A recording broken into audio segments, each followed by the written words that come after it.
Hello everyone, आज हम पढ़ेंगे टोटल बॉडी वाटर। फिजियोलॉजी का सबसे जनरल फिजियोलॉजी का सबसे पहला टॉपिक है, one of the most easiest topic है और this topic is also important from the biochemistry point of view.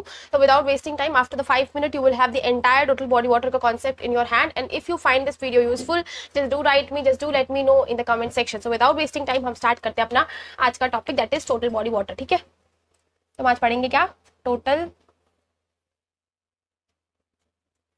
Body water. Through out the lecture हम इसको क्या बोलेंगे, TBW। ठीक है, अब जो एडल्ट मेल है उसमें 60% पानी है और जो फीमेल है अकॉर्डिंग टू बुक्स उसमें 10% पानी कम है एज कम्पेयर टू मेल। मतलब कितना परसेंट पानी हो गया फीमेल में, ऑलमोस्ट 50% पानी हो गया। ठीक है, अब यहाँ पे क्या है देखो, इसके अलावा प्रोटीन होता है 15%, ठीक है, मिनरल्स है 7% और इसके अलावा जो फैट है हमारे पास वो भी हमारे पास ऑलमोस्ट 10 से 15% है। तो ये हमारी बॉडी के कॉम्पोजिशन बता रही है। ठीक है, ये हमारी बॉडी के कॉम्पोजिशन है। अब हमारा जो टोटल बॉडी वाटर है, मतलब हमारे 60% हमने देखा मेल में या 50% फीमेल में, अगर हम मेल वाले में कंसिडर करेंगे तो हम पूरे के पूरे टोटल बॉडी वाटर को हम दो पार्ट में डिवाइड देंगे। एक है हमारा ICF, मतलब इंटरसेलुलर फ्लूइड, मतलब जो सेल के अंदर जो फ्लूइड है, और दूसरा हमारे पास है ECF, that is extra cellular fluid. अब ICF कितना है, 40% और जो ECF है वो है 20% है। ठीक है, तो जो हमारा टोटल बॉडी वाटर है उसमें ICF जो है वो 40% है, जो ECF है वो क्या है हमारा 20% है। अब जो हमारा ये ECF है ये भी फर्दर 2 पार्ट में डिवाइडेड है, जो कि हमारा क्या है, प्लाज्मा और एक है हमारा इंटरस्टिशियल फ्लूइड। ठीक है, अब जो हमारा इंटरस्टिशियल फ्लूइड है वो कितना है, 15% है और जो हमारा प्लाज्मा है वो कितना है, 5% है। अब हमको एक चीज यहीं पे हम सीख लेते हैं, जो इंटरस्टिशियल फ्लूइड है, देखो जो हमारा ICF है और जो हमारा इंटरस्टिशियल फ्लूइड है इसको हम डायरेक्टली कैलकुलेट नहीं कर सकते। तो इसको हम कैसे कैलकुलेट करेंगे, ICF को कैलकुलेट करने के लिए हमको टोटल बॉडी वाटर में से ECF को माइनस करना पड़ेगा और ECF में से अगर हम प्लाज्मा को माइनस कर देंगे तो हमको मिल जाएगा इंटरस्टिशियल फ्लूइड। जो हमारा टोटल बॉडी वाटर है उसमें हम क्या चीज देखने वाले हैं कि जो हमारा ICF है और इंटरस्टिशियल फ्लूइड हम इसको डायरेक्ट कैलकुलेट नहीं कर सकते। अब कैलकुलेशन से पहले या मेजरमेंट से पहले हम एक चीज देख लेते हैं कि जो हमारा टोटल बॉडी वाटर है, ठीक है, ये हमारा मेंटेन कैसे। तो ये हमारे मेंटेन करने के लिए हमारे पास दो फोर्सेस है, एक है ऑनकोटिक प्रेशर और दूसरा है हाइड्रोस्टैटिक प्रेशर। ठीक है, देखो जो हाइड्रोस्टैटिक प्रेशर होता है वो फ्लूइड को, हाइड्रोस्टैटिक मतलब क्या होता है, जैसे मान लो एक ऐसे समझो कि ये हमारे पास, ये हम GFR जब पढ़ेंगे तो पढ़ेंगे ये चीज कि मान लो हमारे पास यहाँ पे एक सॉल्यूट है। ठीक है, तो दो तरह की फोर्सेस लगेंगी। यहाँ पे मान लो हमारे पास क्या, यहाँ पे पानी है, ठीक है, और यहाँ पे भी पानी है। तो जो हमारा दो तरह की फोर्सेस लग रही है, यहाँ पे हमारे पास कोई सॉल्यूट नहीं है मान लो, ठीक है, तो यहाँ हमारे पास एक तो हाइड्रोस्टैटिक प्रेशर लग रहा है, एक ऑनकोटिक प्रेशर लग रहा है, जिसको हम पाई से डिनोट करते हैं। अब देखो जो हाइड्रोस्टैटिक प्रेशर होगा वो क्या करेगा, जो हमारा फ्लूइड है उसको इधर की तरफ धक्का देगा, और जो ऑनकोटिक प्रेशर होगा, मतलब जो सॉल्यूट हमारा प्रेशर लग रहा है, वो क्या करेगा, फ्लूइड को अपनी तरफ खींचेगा। तो ये दोनों फोर्सेस ऑपोजिट है और इन दोनों ऑपोजिट प्रेशर के कारण क्या होता है, हमारा जो पूरा टोटल बॉडी वाटर है वो हमारी बॉडी के अंदर एक तरह से मेंटेन रहता है। ठीक है, अब देखो ये हमने पढ़ लिया दो फोर्सेस, अब हमको क्या पढ़ना है, टोटल बॉडी वाटर का कैलकुलेशन। तो हम यहीं पे लिखते हैं, देखो जो हमारा टोटल बॉडी वाटर है उसके कैलकुलेशन के लिए हमारे पास एक फिक्स प्रिंसिपल, फिक्स नाम के साइंटिस्ट ने एक फॉर्मूला दिया था जिसको बोलते हैं फिक्स प्रिंसिपल। ठीक है, फिक्स प्रिंसिपल एक फॉर्मूला दिया जिसको बोलते हैं V = A1 - A2/C।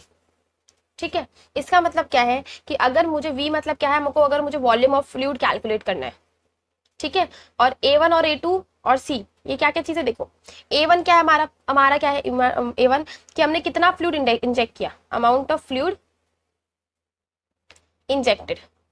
ठीक है, फिर A2 क्या है, अमाउंट ऑफ फ्लूइड एक्सक्रीटेड या रिमूव्ड।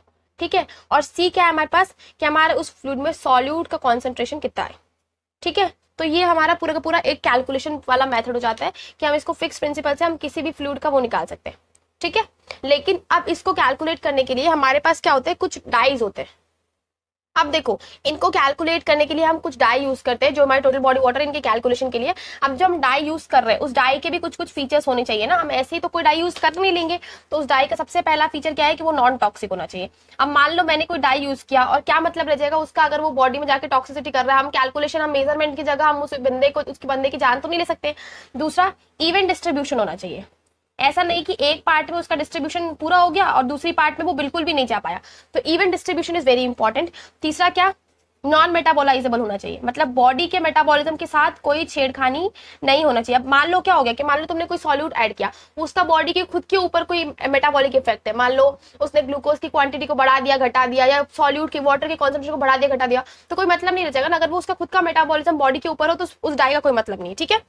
और ये हो गया नॉन टॉक्सिक हो गया। और इनकी जो इसकी वैल्यू है ना, इसकी वैल्यू हमें पता होना चाहिए कि हमने कितनी वैल्यू डाली है और अगर कितनी वैल्यू एक्सक्रीट हुई है या रिमूव हुई है, तभी तो हम कैलकुलेशन कर पाएंगे। तो दिस आर द फीचर्स जो हमको, जो डाई हम यूज कर रहे हैं उसके लिए हमको चाहिए, ठीक है।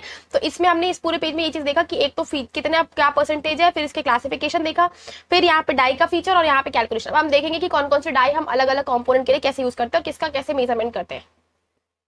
देखो सबसे बड़ा वाला पार्ट क्या था हमारा, टोटल बॉडी वाटर। तो हम सबसे पहले देखते हैं टोटल बॉडी वाटर का कैलकुलेशन, ठीक है। हम सबसे पहले किसका देखेंगे, टोटल बॉडी वाटर के लिए डाई और कैलकुलेशन देखेंगे। तो टोटल बॉडी वाटर के लिए डाई जो हमको एनसीईआरटी बोल रही है, सबसे पहले हमको बोलते हैं ड्यूटेरियम ऑक्साइड, ठीक है, ड्यूटेरियम ऑक्साइड। फिर दूसरा है हमारा ट्रीटियम ऑक्साइड, दोनों ही क्या है, हाइड्रोजन का आइसोटोप है, ठीक है। और तीसरा क्या है हमारा, ये सब वाटर के हैवी वाटर के टाइप से ना। और तीसरा हमारे पास क्या है, तीसरा हमारे पास बोलिए अमाइनोपायरिन। ये हमारा, इससे हम total body water in dye से कैलकुलेट कर सकते हैं। अब दूसरा होता है हमारे पास ईसीएफ, ठीक है। अब ईसीएफ की कैलकुलेशन के लिए हमको क्या चाहिए, पहली बात तो हम रेडियो एक्टिव आइसोटोप्स लेंगे। तो सबसे पहला हमारा क्या हो जाएगा, रेडियो एक्टिव आइसोटोप्स। इसका एग्जांपल जैसे कि क्लोराइड, क्लोराइड 35 होता है लेकिन 37 क्या है हमारा रेडियो एक्टिव है। फिर आयोडीन, फिर सल्फेट्स, ठीक है। और दूसरा इसका क्या होता है, नॉन मेटाबोलाइजेबल डाइसेक्राइड। नॉन मेटाबोलाइजेबल डाइसेक्राइड मतलब वो डाइसेक्राइड जिसको हमने जैसा डाला वैसे का वैसे ही वो बॉडी से एक्सक्रीट हो गया। जैसे कि सबसे इंपॉर्टेंट है, जो सबसे ज्यादा यूज होता है वो होता है हमारा इन्यूलिन। इन्यूलिन जीएफआर के लिए गोल्ड स्टैंडर्ड माना जाता है। इसके अलावा मैनिनटॉल, ठीक है। अब इसके अलावा ये हमारा ईसीएफ हो गया। अब हमने एक चीज देखी थी कि हम आईसीएफ को डायरेक्ट कैलकुलेट नहीं कर सकते, ठीक है। तो हम आईसीएफ को कैसे मेजर करेंगे, आईसीएफ को मेजर करने के लिए हम टोटल बॉडी वाटर में से ईसीएफ को माइनस कर देंगे, तो हमको जो आईसीएफ है हमारा उसकी वैल्यू मिल जाएगी, ठीक है।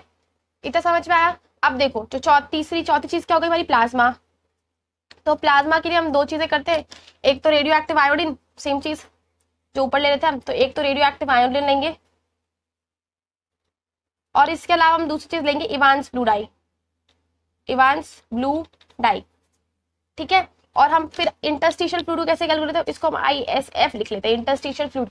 इसको हम कैसे कैलकुलेट करेंगे, हमने पूरे की पूरी ईसीएफ में से हम अगर प्लाज्मा को माइनस कर देंगे तो हमारा आ जाएगा इंटरस्टिशियल फ्लूइड, ठीक है। तो this is all about the total body water. I will post this, I will send this notes to the Telegram channel, to join my Telegram channel. And अगर आपको ये वीडियो अच्छा लगा तो do write me in the comment section. अब हम next topic पे बढ़ेंगे होम्योस्टैसिस के बारे में। Thank you so much.